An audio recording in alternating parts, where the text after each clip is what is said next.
Hey Zach, Mocha Boy here. So yeah, let's go ahead and do some of these video reviews. I did get a chance to take a look at this video just now, and I saw what you did. It was, I mean, as far as I was concerned, it was a pretty solid raid. You just got unlucky with a couple of things. A couple of things that I do want to point out about Holo and why it's so difficult to do consistently is that timing is everything. Every single second counts, and I noticed a few points you had paused throughout. But before, we'll cover that. I just want to review really quickly. When you're doing your calculations, these guys here, these level 10 archer towers, each require one balloon. So the only time that ever gets modified is if you think there might be air traps, which is completely fine. Now, one of the things that I noticed is that when you deployed, especially these guys over here, when you deployed, a few of these over deployments snuck into the center core, and then that's what started pulling out the clan castle. Now the problem with doing that, obviously, is that you wanna you wanna engage the clan castle when you're ready and not before. One of the things that also happened was that when you started to engage them, your kill team had not been deployed soon enough, and unfortunately, they all got whacked before they could do anything. You have to remember that with Holo, everything, your hogs have to survive, or at least a sizable portion of them have to survive, because they're going to be jumping the walls to get at remaining buildings. But your kill team also has to survive, and they have to survive long enough to get into the core and typically take care of the queen or the town hall. And I noticed you also, okay, you did have your archer queen for this, but I didn't see it deployed. That's weird. Anyway, let's just step through this. As far as deployments are concerned, when you're calculating out your troop cost, it's going to be 1, 2, 3, 4, 5, 6, 7, 8, 9, 10, 11, 12, 13, 14, 15. Now that's in a perfect world. You would have been able to 1v1 this entire base. Now, what we do know is that these pockets here, pockets typically up here, maybe even over there, house Teslas. So it's always a good idea to bring along a couple extra balloons. So you start off with 15, maybe call in an extra 4, and go for 19 balloons, with the balance being your hogs.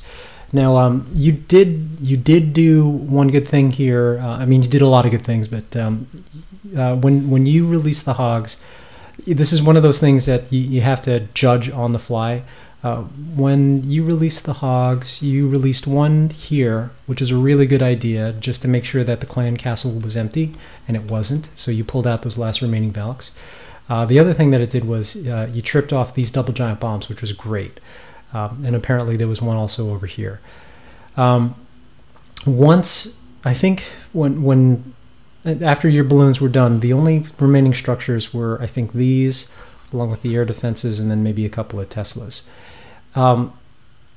This is one of those things where I guess it depends on your opinion here. But after reviewing this, I realized that probably the best thing to have done would have been to just send everything in 2 lines like this, so that they exit and then separate and then end there. What happened was you sent in 2 strings, and this string split, and then this string split into two smaller groups, and then ended up getting whacked by these whiz towers. And then that left this group of 8 hogs to take out all of this, which is a lot. There was a lot of high hit point structures here for them to have to take through, for them to have to take out. And for some reason, they just didn't survive even all of those heals that you dropped. You've got max heal, so that's not an issue. I mean, honestly, the only other thing that I would have changed would have been to deploy like this, so they go through the building, so they go through the base and then exit out the other side.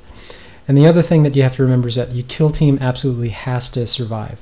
So in a lot of cases, what that means is that you've got to get your witches and your wizards, well, at least your witches, generating skeletons as quickly as possible. But what makes some of these bases a little tricky is that these spread out bases are tough to navigate, because all of these buildings have to go down to clear a space for you to actually work with. What ends up happening is that these, oops, okay, so Dealing with the CC, one of the things that I noticed is that you didn't bring any archers, and you have to bring at least a couple. You have to bring a couple because it's too expensive to lure with the Wiz, and you're probably going to lose that wizard anyway. So even if you had just dropped 1 and possibly even 2, you really only need 7. Then the balance you can use for either wall breakers, for specialized setups, and then roughly 4 archers, and in some cases even barbarians. Sometimes, not always. It depends on what the pull looks like.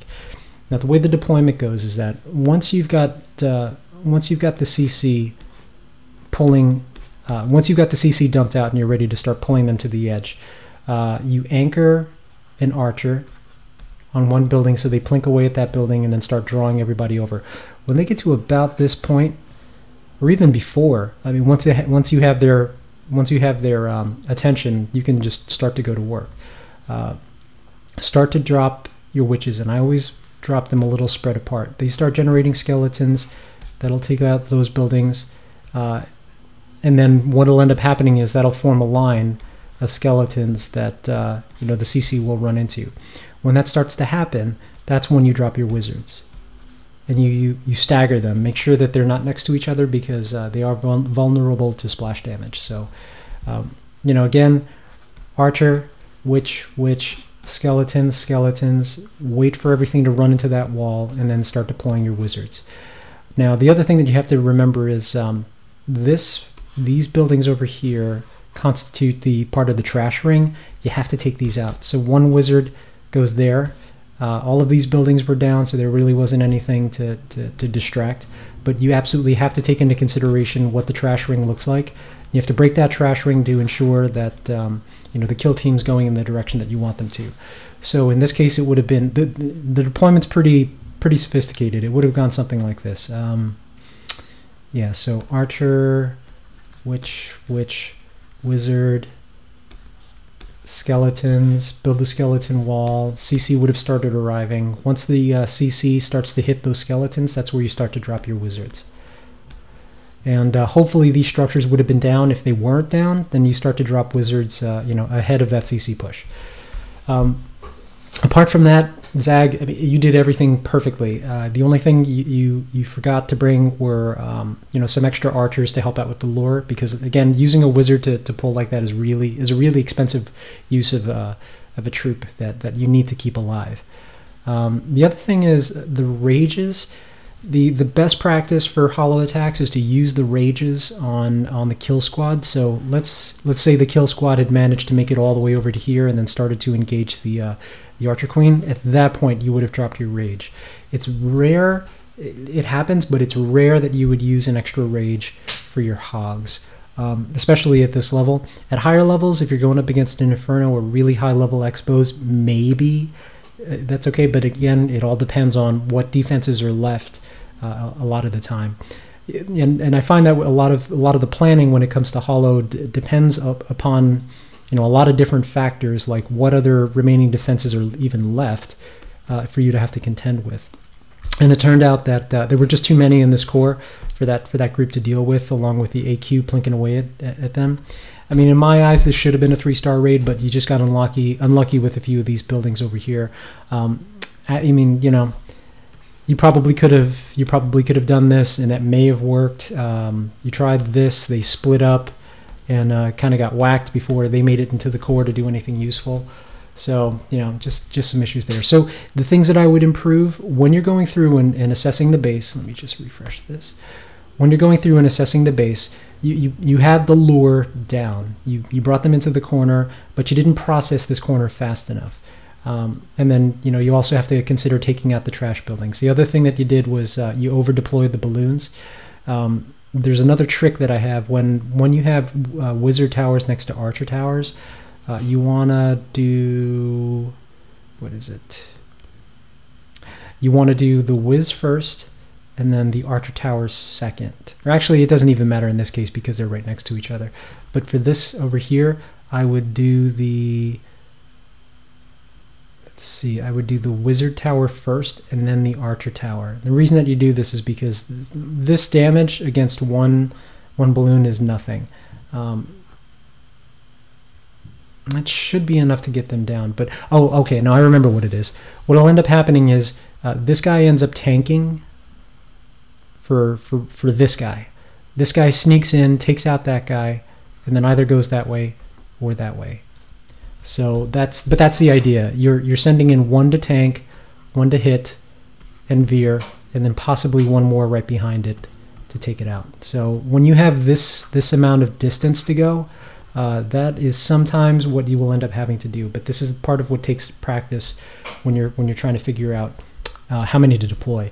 And then obviously if there's a Tesla in here, then that just complicates everything. But yeah, all in all, I think it was great. Keep on working it. I find that with Holo, it really comes down to base assessment and planning, right down to the troop level, what gets deployed where and in what order, and then having a backup plan and things like that. So if you have any questions, just let me know. Again, I'm not the Holo expert. I unfortunately I'm so high up that I don't get a chance to really work on any of these attacks, because I'm trying to make sure to focus on those 2 stars.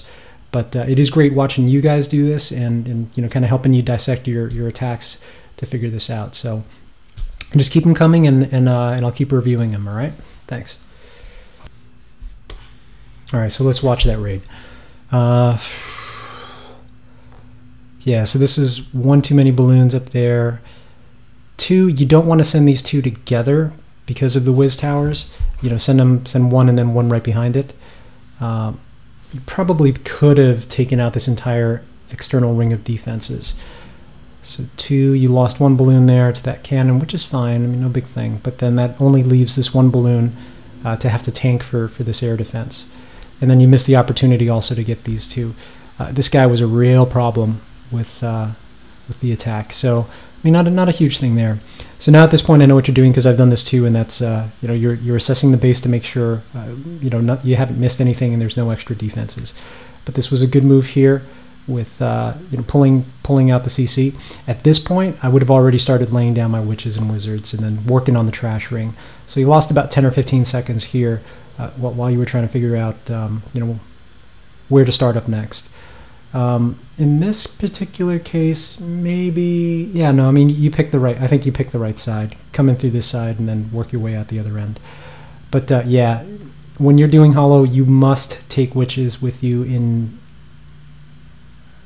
If you don't have them already, then take them in your CC, but make sure they're on the ground before the CC troops start to make it in. Now at this point, see, this is what I was talking about. You start to bleed. Hogs, and 1 goes this way, 1 goes that way, 3 go that way, and I think only about maybe 3 or 4 end up making it into the core. And really, what you needed was all of them running in here, running buck crazy, buck wild, going for those high hit point defenses. And because of that, this Expo was still up, and yeah, the rest of your kill squad got murdered pretty much at that point. So that was unfortunate, but what are you going to do? Again, there's not too much more that I would have changed other than to be careful with your deployments, because these guys ultimately ended up screwing you, because the hogs that you sent in from this side got tied up, and then this team died before that team could come in here and help things out. If there are this many defenses left in, I probably would have sent them in adjacent. So one here, and your focus is always going to be trying to get those Expos down, because they're going to be the biggest problem for your kill squad. So yeah, I mean, again, it was a great raid. Keep pushing, and I'll try to help out a little bit more with these deployments in the future, and see if we can improve some of these raids.